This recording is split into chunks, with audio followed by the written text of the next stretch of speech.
Ladies and gentlemen, this is breaking news. In this video, I'm going to tell you how White House Chief of Staff Mark Meadows is calling for sending stimulus checks out to Americans, and House Democrats are seriously considering ending summer vacation and coming back to Washington to potentially work on the next stimulus deal and hash out the issues with the Postal Service. So all of you have heard it, how the Postal Service is going through all of these issues. It's shut down, according to USPS documents. The United States Postal Service shut down 671 mail sorting machines.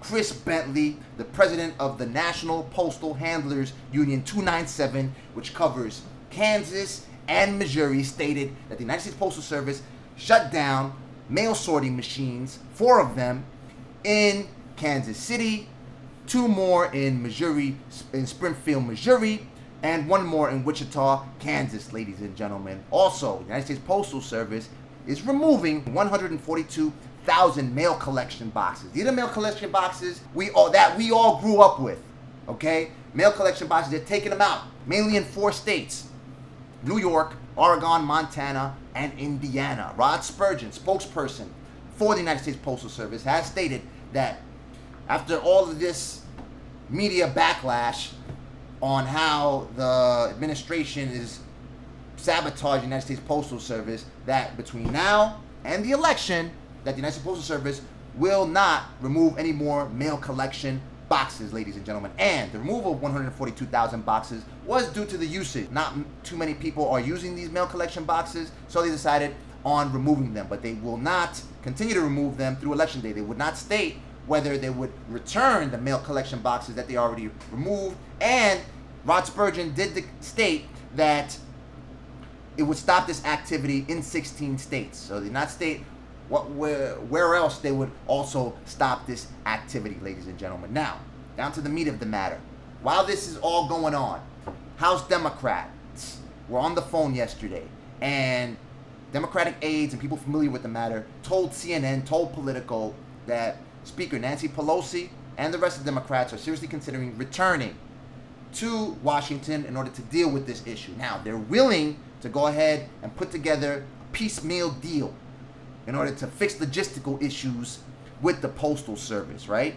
And why is that? Because it threatens their chances for re-election, according to them. I guess they're thinking it may hurt voter turnout. The United States Postal Service did announce that it may be slow in getting back ballots in time, mail-in ballots, and that could jeopardize the election. So I guess they're considering, if voter turnout is low, they stand a chance to lose their ability to control the House, lose their ability to take hold of the Senate, win over the Senate, and win the election with presidential candidate Joe Biden and vice presidential candidate Kamala Harris. So they see that as a threat to losing their jobs. Nonetheless, when it comes down to providing financial support to the American people, where are they at? Now, Mark Meadows today on CNN was interviewed by Jake Tapper. He called for sending stimulus checks out to Americans 3 times during the interview. And he's willing to do it through a standalone deal. Democrats are very careful to state that they would put together a standalone deal.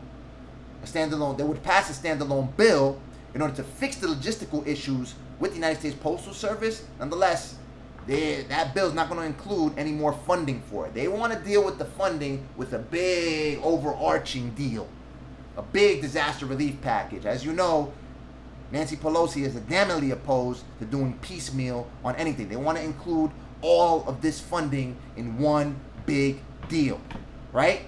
So it's crazy how they're prioritizing fixing logistical issues with the United States Postal Service, but they're not focusing on this other thing. One Democratic aide did tell Politico, nonetheless, that they also spoke about over the phone yesterday the extension of the $600 a week boost up for people on unemployment insurance that the federal government is funding. Nonetheless, the priority is hashing out the logistical issues with the United States Postal Service. Even Bernie Sanders went on the Sunday shows this morning calling for lawmakers to come back at the end of summer vacation and work on the next disaster relief package, ladies and gentlemen. Where are they at?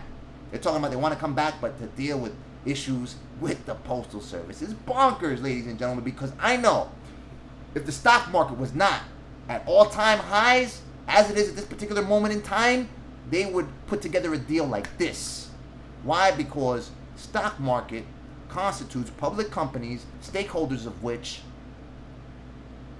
give these people jobs, keep politicians funded while they're in office. They're the people that lobby most, and once they step down, these are the people that get President Barack Obama $450,000 to $600,000 to speak for 45 minutes or an hour.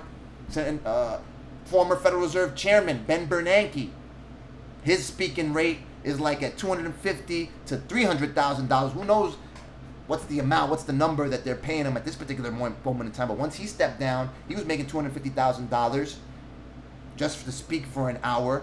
President Barack Obama, he got $400,000 to speak before Wall Street bankers and high net worth individuals, like about 1 week after he stepped down from office. Alan Greenspan, as soon as he stepped down, he was clocking $150,000 just to speak before high net worth individuals. So that's who they care about, ladies and gentlemen. As long as the stock market is doing good, they'll drag their feet as long as it takes. They don't care.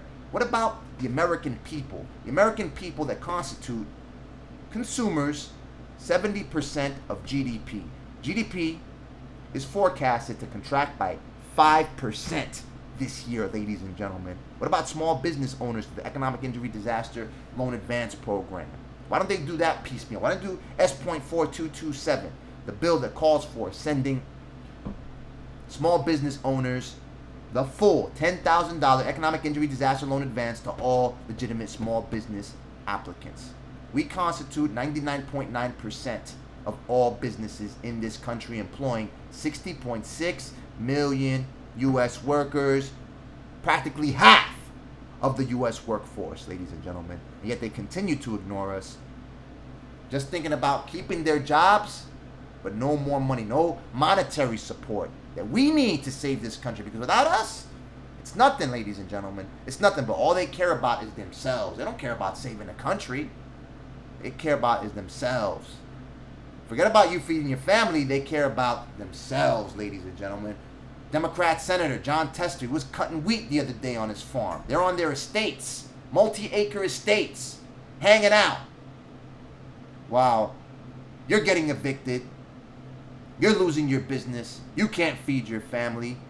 Yes, Nancy Pelosi went up and she showed how she wants all this money for all of these programs. Yeah, but why don't you work on that issue by issue, provision by provision? Why can't they come to a piecemeal agreement? I don't get it. And then if they were to come to a piecemeal agreement, I'm sure the administration will come up with a reason why they won't even support that.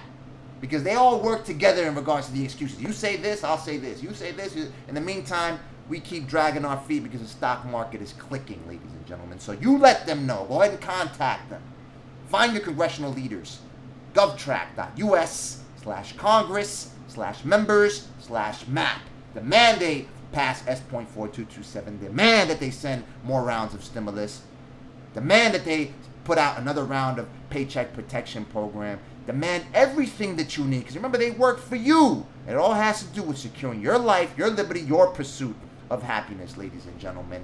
So let me know what you think. Drop your comments in the comment section below. Watch this video right here for more stimulus and economic injury disaster loan coverage. Click the like button if you like the video. Click the subscribe button to stay on top of my findings. I mobilize like no one else will. We've gotten press coverage for the issues that we want, the monetary tools that we need to save this country. I report what other people will not.